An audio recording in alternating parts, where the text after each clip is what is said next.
Olá, meus irmãos, sejam muito bem-vindos ao canal Caráter Cristão. Hoje nós estamos aqui para falar de um capítulo incrível, 61, a rejeição de Saul, em Patriarcas e Profetas. Bora para a vinheta.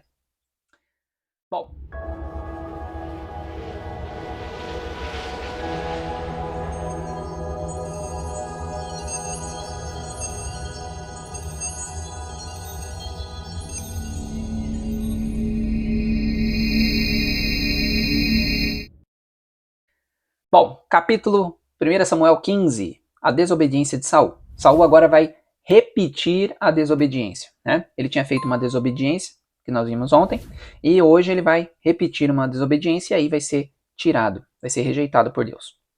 Samuel mata Agag no capítulo 15. Bom, no Patriarcas e Profetas, primeiro Saul faltou fé anteriormente e agora ele é provado novamente na mesma coisa. E ele cai de novo. Aí, pronto. Para Deus foi um máximo. Os amalequitas, eles tiveram 400 anos de misericórdia de Deus. Porém, o castigo vem. Mas ao mesmo tempo em que infligiu o juízo, Deus se lembrava da misericórdia. Os amalequitas deveriam ser destruídos, mas os queneus, que habitavam entre eles, foram poupados. Este povo, embora não estivesse inteiramente livre da idolatria, eram adoradores de Deus e mantinham amistosa relação com Israel. Dessa tribo era cunhado de Moisés, Obabe, que acompanhara os israelitas em suas viagens através do deserto, e pelo seu conhecimento do território, prestara-lhes valioso auxílio. Então ali você vê que os amalequitas precisavam morrer. Tinha gente no meio deles que não podiam morrer porque boa parte deles faziam a vontade de Deus. Tá? Então Deus foi misericordioso com esse povo e tirou eles antes de Saul vencer os amalequitas. Tá bem? Saul então vencia, né? Ele só via vitórias na frente dele. E aí isso foi engrandecendo Saul. Saul havia agora sido submetido à prova final. Sua arrogância, desconsideração pela vontade de Deus, mostrando sua determinação de governar como um rei independente, provou que não lhes poderia confiar poder real como representante do Senhor. Então Saul feliz, Samuel chorando do outro lado por Saul. Por quê? Porque Saul venceu a batalha, estava todo feliz. Porém, ele fez coisas que não deveriam. Ele deixou o rei vivo, ele não matou todos os animais, né? Porque ele queria sacrificar de novo, fazendo de novo aquela mesma coisa que ele fez anteriormente, tá? E do outro lado, Deus falando para Samuel, ó, Saul já era, eu não o aceito mais como representante meu. E aí Samuel chorando por Saul aqui. O arrependimento do homem implica uma mudança de intuitos. O arrependimento de Deus implica uma mudança de circunstâncias e relações. O homem pode mudar sua relação para com Deus, conformando-se com as condições sobre as quais pode ser levado ao favor divino.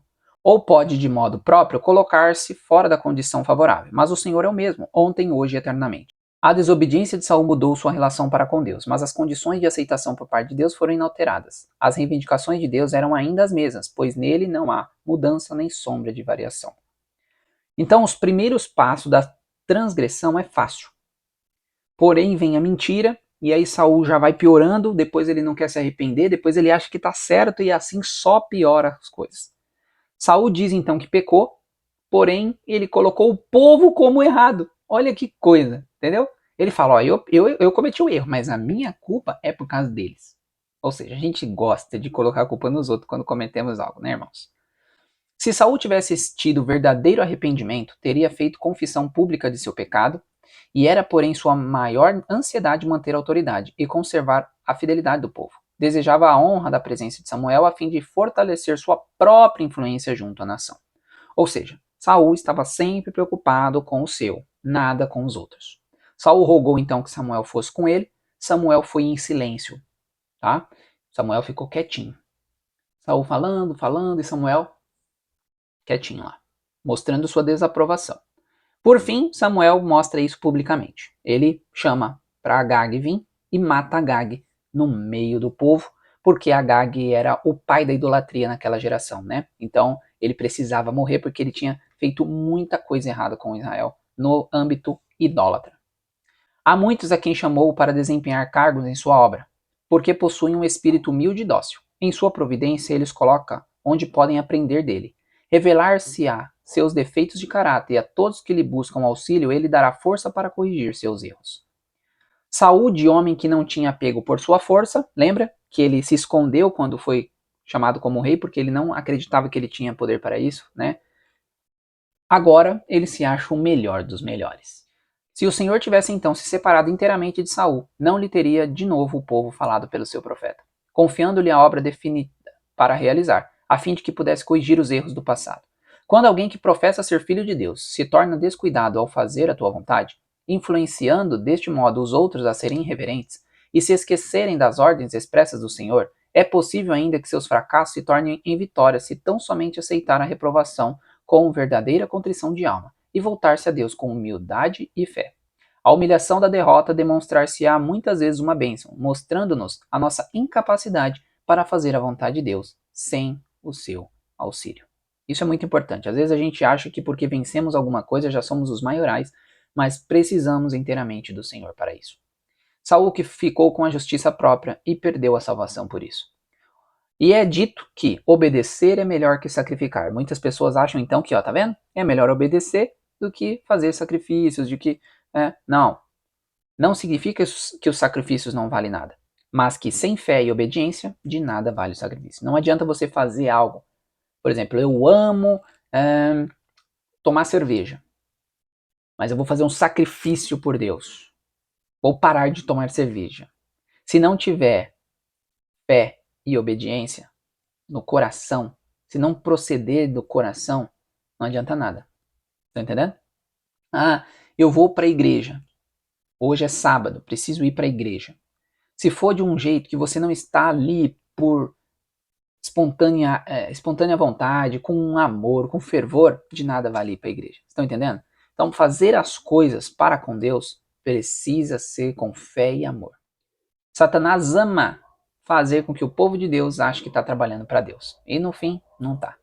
É um perigoso passo menosprezar as reprovações e advertências da palavra de Deus ou de seu espírito.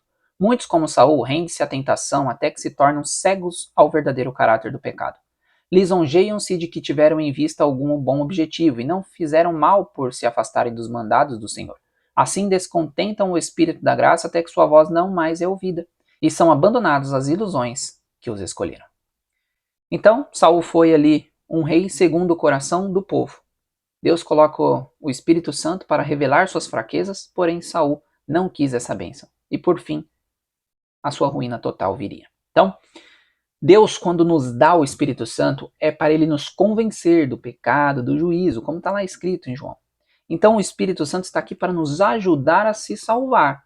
Só que se eu rejeito a repreensão, rejeito a salvação, de nada ele vai poder fazer por mim. Então, cuidado quanto a isso, tá bem? Que Deus abençoe vocês.